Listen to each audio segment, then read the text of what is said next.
Well, we've just hit record because I was in the middle of crying. And so I was like, maybe we need to get on air and talk about this because we were just in the middle of a conversation about ending this podcast. hmm Yeah. Well, Sarah and I, for the listener, like we are just now speaking about this live in real time. We haven't had a conversation about this much more than on WhatsApp in terms of initiating the idea that it's time to close the podcast for reasons that Sarah can talk about in terms of what you've been going through and the shifts that have been happening on my end as well. And just naming that out loud for the first time, and making a decision. But we're just speaking about it Yeah. together now. Yeah. And we haven't even talked about these elements of it. Like, is it a stepping back? I haven't even gotten to express like, I want to keep podcasting. I know that that's what I want to keep doing. I'm very, very sure about that. But I think where we've been and what this podcast has been so far feels to me like there's been 4 years, hmm 5 years, 4 Over years 4 years, just over 4 years. of this has been part of our lives and our path too. It's not just a podcast. It's been a meaningful part of my life. And as things do, wind changes and it feels like a different part of life is calling. And I don't even know what that is, but I don't think we know what the future of this podcast is. I don't know what that is. I know that I want to keep podcasting. I don't know in what capacity. I don't know if we're taking a break or if we're just delaying, kicking the can down the curb by saying that. But we're here to talk about it. Yeah. That's why we hit record. Because, yeah, we tend to work through most of our stuff on the podcast. I actually think Steph and I have the best, most connected conversations when we're recording the podcast. When there's no microphones, we've got nothing. Absolutely nothing. I don't mean that, but there is something about, yeah. It was funny because when you first said about carrying it on, I felt an initial, and then I was like, of course. Like, of course, if you want to continue under the Life After Diet's name, for what we've built to be able to continue, like, of course. Yeah, we didn't talk about it. Like, we don't even have to put this part in if you're not comfortable. No, But I don't mind at all. It was only an initial because that part that hadn't even crossed my mind. okay. Um, yeah, which is interesting because I think had it been the other way around and I wanted to carry on podcasting, I think it would cross my mind. So I guess I'm just very self-involved right now. No, and this whole thing is a practice in intuition, I think. It's everything we talked about in terms of emotions and feeling and fear and leaping and trusting self. And there's something in this decision I trust, but I don't know why. I don't know like where, and I don't know what it's evolving towards, which is the way I initially started, right? Like I didn't know what life was going to be like without dieting, hmm but I knew it was right. I want to keep podcasting. I want to keep talking to people. I want to connect with the listeners. I feel so sure about that.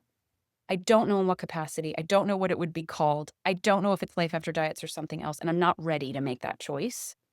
That part, I don't feel like I need to know in advance. I believe these things unfold.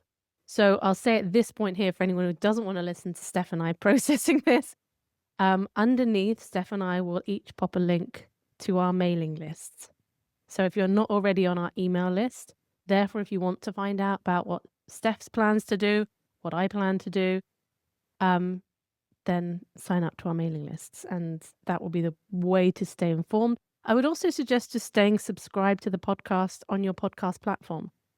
So if it, in a few months' time, Steph picks up the Life After Diets, or I'm like, no, let me come back. I thought I wanted to stop and I don't. Then maybe in 3 months' time, we'll be sheepishly coming back going, hi. Is anyone still here? Yeah. So those are the things I would suggest to anybody who wants to know what the kind of outcome is, but doesn't necessarily want to listen to this Steph and I figuring this stuff out live on a podcast episode.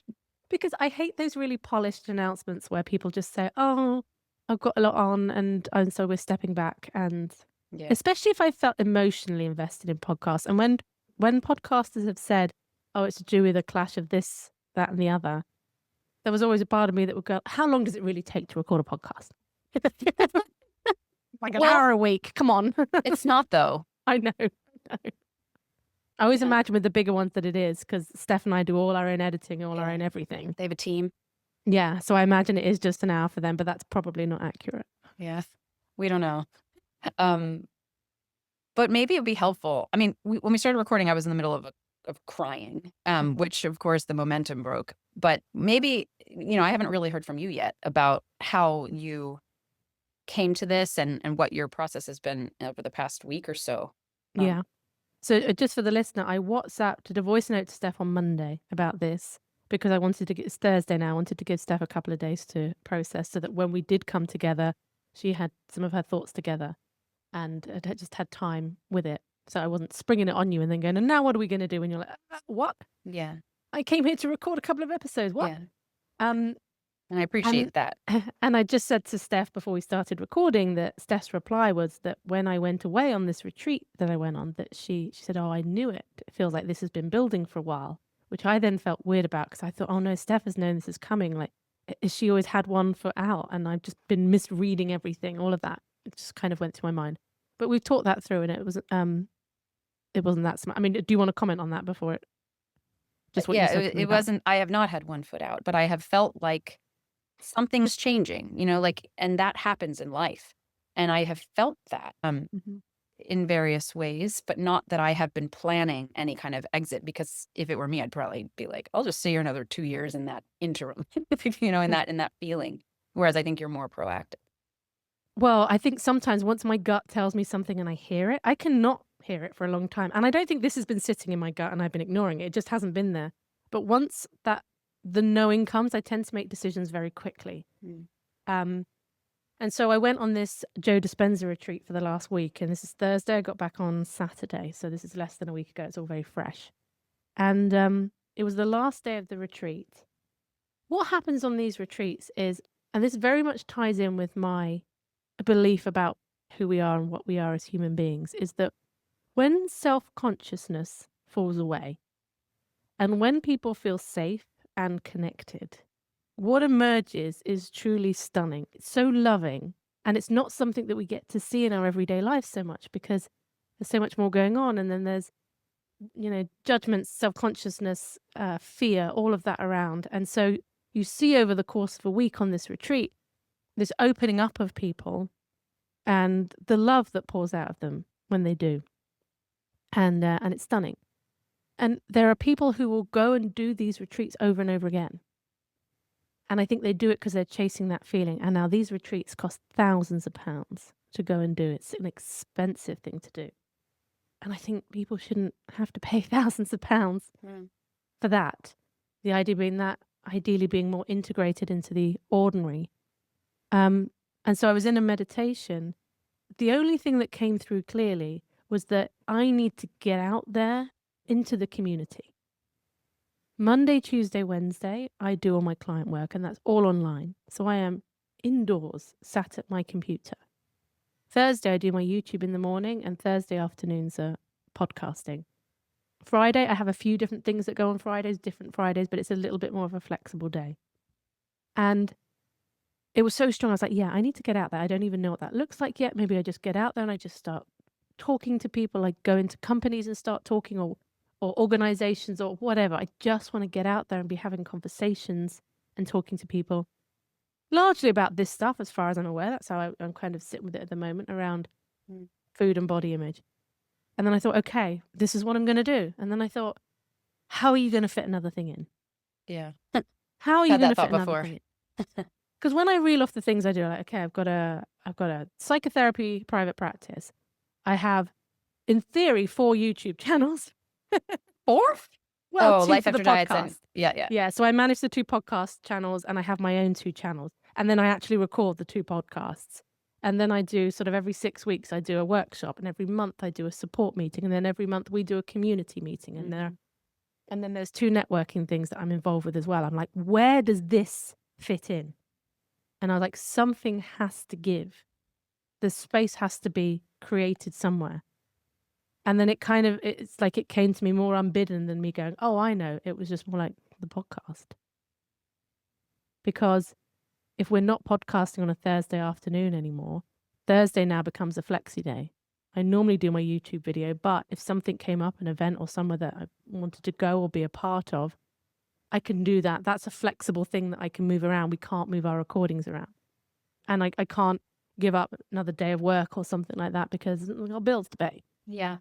That's a important, Yeah. I think, note. You Yeah. know, that Yeah. there's a pragmatic piece too. Yeah. So by actually stepping back from the podcast, what it actually seems to do, calendar-wise, is give me a full day almost that I can use for anything. And it's a bit scary because I don't even know. I'm like, what am I actually going to do? I don't know. But I feel it so strongly that it's the right thing to do, that I have to make space for something else, because that in-person connection, I really do believe in the power of connection online. Like, since the pandemic, I was really pleasantly surprised at how strong those connections can be online. But when I saw people together at that retreat, I was like, ah. And I was talking to this woman who was from New York, and she was sat outside and she was like, I just need a minute. I'm just feeling a bit overwhelmed. And she says to me, she says, I've received more love here from people in the last few days than I have in the last year from everyone else in my life. And I said to her, oh yeah, I said, it's a bit like if you've been starving or like you've been fasting or something, then you have a really big, rich meal. It's like, it's too much. It's like being too overly full. It's uncomfortable, somatically uncomfortable. Yeah. And I don't know why that kind of just stuck with me. It really did. And so if there is a way that I can, I mean, maybe it will look like an in-person group because I do online therapy groups. But again, I'm in Bournemouth. So I'm like, how does this even work? I'm in a smaller town. If I was in London, I feel like, oh, this would be easy, you know? Yes. Because of the sheer number of people. So Yeah. I don't know whether that means I would be traveling or going to London or going to nearby cities. I don't know. Well, when you said this, because you must have mentioned some of this on the WhatsApp. I did, yeah. Yeah. And I thought about it through our discussion on the other podcast about introverts and extroverts. And I was thinking about how your calling is, and has always been, I think you've always had an instinct towards the in-person things, which I love when I'm in them. But my default is to find that connection. I mean, I get this in my one-to-ones with my clients, but I also get it. I get it here. There's something about my instinct to be not out there, like to be inside of people's cars as they're driving or in their, I get a lot of messages from people who are like, I'm listening to your podcast. People on Instagram might DM me and say, I'm listening to your podcast, while I'm feeding the kids or something like that. And these little messages that sometimes go back and forth, to me, like, this is where I find that. And I think it appeals to just the small dosing, the micro dosing of these things, as opposed to those big, enriching in-person live things, which can be a lot for my nervous system. Mm-hmm. So it was interesting to think about like what your needs are versus what my needs are, and how you might need to go in this direction now. And whereas I want to, stay in this space very purposefully, and that we all need different types of things. And that's not a right or wrong. It's just like, what do we need now? What do we need next? How do we stay balanced? What's the calling? It feels right for you to be in the community. That's something you've always talked about. And when you said this to me, there's a part of me almost that remembered a different version of myself that would have been angry. Not angry, but maybe resentful, or like, well, what about me? What about what I need? What about my choices here? And lately I've been having a lot of this come up where I'm having memories of feelings, but I'm like, that's not what's here though. That's just what would have been here at one time. And it's not that. It's a deep respect for the choice and a really deep understanding for what it makes sense to me, like why you would be making that. And it also feels on my end like these moments in life are clearing the way. They're making space for something new. And that's a lesson I've learned in binge eating recovery and in body image recovery and in somatic work. It's not necessarily holding on to what worked at one time, and to what we needed so desperately and was so fulfilling at one time. It's like, what is changing? What's here now? What is this making space for? And that requires a great amount of trust. And there's something that I feel like you're trusting in that movement out, and that I'm trusting in my reconfiguration of where I'm at and what's here for me in this space. Hmm. Yeah. Yeah. Yeah. But the reason I'd been crying was because I don't, despite that, this podcast has been. Have you ever watched The Office where Andy Bernard says, I wish there was a way to know you were in the good old days while you were still in them? I And don't I think, remember that line, but oh, he says it, and I have this nostalgia thing. Endings are really difficult for me. Um, and I think I did know. I think this entire podcast experience, I knew how good it was and how meaningful it was and is. And it's been such a part of my life. Like, just in my week, it's one of my favorite parts of the week. And it's been a meaningful part of my processing, and you've taught me so much. Just having these conversations personally and professionally and connecting with people in this way has been like, my life is different for it. And I'm sad, even if it's right. And I think what I'd been saying when we started to record was these tears do not come from a place of conflict about this decision. It comes from what we talked about, like in like the first 10 episodes, about how do you feel? What does it mean to feel your feelings? And this is just that. That's it. It's me feeling those feelings about the connection I have to you and this podcast, and our listeners, and myself, and nothing more. It's not about deeper resentments or anger or regret or fear. It's just meaning. Um, and I'm still processing that, and I understand now that like I don't just sit here and process that in a day. That this is going to take me time, and this is going to need to be integrated over time. And that can sit alongside of feeling like I can make a decision, um, and stay within myself and stay here as I do that. Um, which is ironic just to think about the way that I feel today, 200 and some odd episodes later, and how far I've come from episode 1 at a time when I thought I was imparting, helping others, and really it's been helping me the whole time. oh, I mean, people listening won't be able to see the tears running down my face. They'll see it on YouTube, but it has. This podcast has done more for my personal and professional development than any training I've ever done. Any book I've ever read. And it has just been, oh, I just ache. I ache kind of for, my mind is running back to like the first event we did in Yeah. London, Mhm. and the New York event and the Dublin event. I still remember like the faces of everybody there, and Well, I don't, but I still remember how I felt. Of course. I didn't say that to be. That's You funny. show off. Yes. Ugh. Yeah. And I think I tell you what my fear is going forward, is my fear that with the distance between us, sort of obviously physical distance that we've always dealt with, Yeah. but the time distance as well between us, because we won't be meeting every week. My fear is that, how stories can grow in the gap, Yes. Yes. you see someone doing something else. I don't know, let's say I would feel it this way around. So I'm gonna put myself in the vulnerable position of saying I'm imagining it would be the other way around too. Let's say the podcast ends.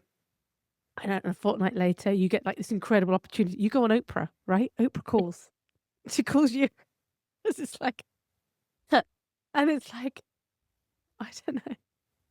And the part of me that loves you will be like so happy and excited for you. And then the part of me that is about me will be like, did I miss something there? Like, was I am I letting go so that Steph can move on to better things and everything's going to fall apart for me? Yeah. All these, that's what I mean, Oh, like the yeah. projections and, the things that go on in the gap. Or even times like, sometimes I'll say things, I watch my YouTube video back and I'll be like, I did it with a reel today. I thought Steph's going to look at that and go, yeah, but. I Yeah, didn't but. see And it. I'm like, I haven't put it up yet. Oh, She'll be like, yeah, but, and you won't be able to say your yeah, but, and I won't be able to go like, of course. oh. I know that too. So in your head, like you'll see me doing things, you'll be like, well, yeah, but like, why aren't you talking about the other side of it, Sarah? And I'm like, because it's a 40-second reel, Steph. I know. Imaginary conversation. I know. Yeah. Well, it's funny because if we're talking about like the vulnerable inner parts of us, like there's a part of me listening to you thinking, I've had this. Remember when we started the podcast? Maybe it was very, very beginning, and I spoke about Italy, and I was like, I see us in Italy, or I talked about Italy, and you were like, we never actually got to Italy, but we might be going to the Yeah, next year, next actually. year, yeah. But it was almost this vision of like doing the workshops in Europe. For me, that's like a bigger deal than it is for you. It's like European workshops, almost like seeing something. And I, I've had some part of me I'm really interested in, and it hasn't taken shape yet, but I'm very interested in women's somatic workshops. Like I have a friend who lives in Canada who runs them in Costa Rica, and she's very in touch with her like feminine power kind of stuff like that. But I don't like the cliche of it. Like, I'm like, how do I make that mine? Like, where's that grounded somatic intellectual blend, And so I'm like, well, that's a great concept. Like, that's who you are, creating some kind of grounded embodiment that has a lot of thinking involved. And I'm like, maybe that's the calling. But I think it's the nature of things to think, what if I'm missing? It's like that instinct we have to compare or to doubt or to fear, or what about me? These kind of ideas that I think are very normal and natural. And part of why I love this podcast, because is it the only place, except for one-to-one client sessions, where we're talking about things so openly and normalizing the way that we think about things, really, when they're not all tied up in a bow. That's it. Yeah. I'm just processing that. I'm like, oh, where am I going to talk about? Where am I going to be open like that? Where am I going to be vulnerable like that to talk about and normalize those things for other people too? Because that's a passion of like, I think why we like doing. It's like, let's talk about things in a way that's real, Yeah. Yeah. Ultimately, we don't know. But even when you were saying, how you get that, I'm going to use the word fed, by those messages, and when people will reach out to you and say, listen to the podcast, this kind of thing. I receive those messages and I always think, oh, that's really nice that they think that. But I don't feel connected to the fact that's a person. It's a very like cognitive, I know that's a person and that's nice.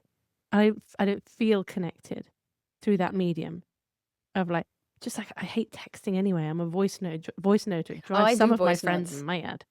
Yeah, we're fine with the voice note, but I have a couple of friends who are just like, enough with the voice note. Oh, really? Yeah, I don't like it at all. I want to be talking and having conversations and getting out there and looking people in their eyes. That kind of thing is just feels big and important to me, and I don't know how I'm going to do it or what it's going to look like. That's the bit to figure out. But I already have my eye on someone. There's someone in my therapist network who is amazing at event organization. I have no idea if she wants to do it. I'm gonna kind of hit her up and think maybe I try and do that. And also, in the future, I would like to think that this is not going to be the last time we work or do anything together. If I'm running a workshop in Italy, and I want some people to come along and help, you of course you can be the first person I'm going to at least ask to see if you can come along. Yeah. A couple episodes ago, was it here? We talked about the idea of when this podcast ends. Again, there was a breadcrumb. I think that this has been building. And at the time, I think we were, well, I don't think we really went deep in that conversation, but we talked about like, oh, what will happen between us because we're so different and we're in different places. But then when I thought about it more this week, because I got your message and I was like, this is going to end. And I was like, oh, well, here we are then. And then I was like, yeah, but there's something sometimes that, yes, stories grow in the gap, but so does, I don't know the word for it, but it's like we have a connection on something very real and very solid. That doesn't matter if you're different people. It's still a place where I would think to go in moments or in parts of myself, right? Like that could become enhanced. But I think the listeners might not care about this. I think we lost 90% of them like ages ago. Don't worry about that. As soon as they found out they weren't going to learn anything about food or body image, they were like, we're out of here. This is self-indulgent crap. Well, we do that. It's people who stay around for our Christmas episodes. Yeah, exactly. We see you. Yeah. But I think it's an important lesson maybe in like, what are the stories we're telling ourselves? And just this idea that like, who knows? Like, it doesn't necessarily, things don't you typically pan out the way we predict. And so who knows? I think there's goodwill here. there's good base here. And that's really what everything springs from anyway, Mm. so I'm not going to worry about that. Yeah. Okay. I guess for the listeners, it's a watch this space.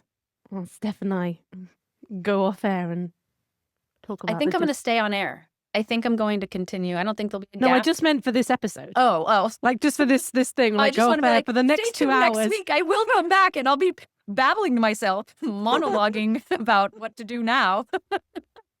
But I'll do it until I figure it out. Maybe, I'll figure it out as I go. Yeah. Okay.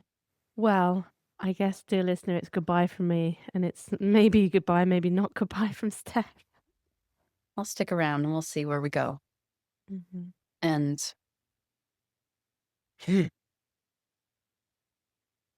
we never were good at the outros. We never were. No. I think we should just talk and let our voices fade off. All right, I gotta pee. That's the right way to end. Yeah. That's right.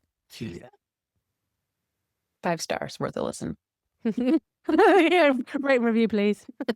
All those of you that never did it, this is on you.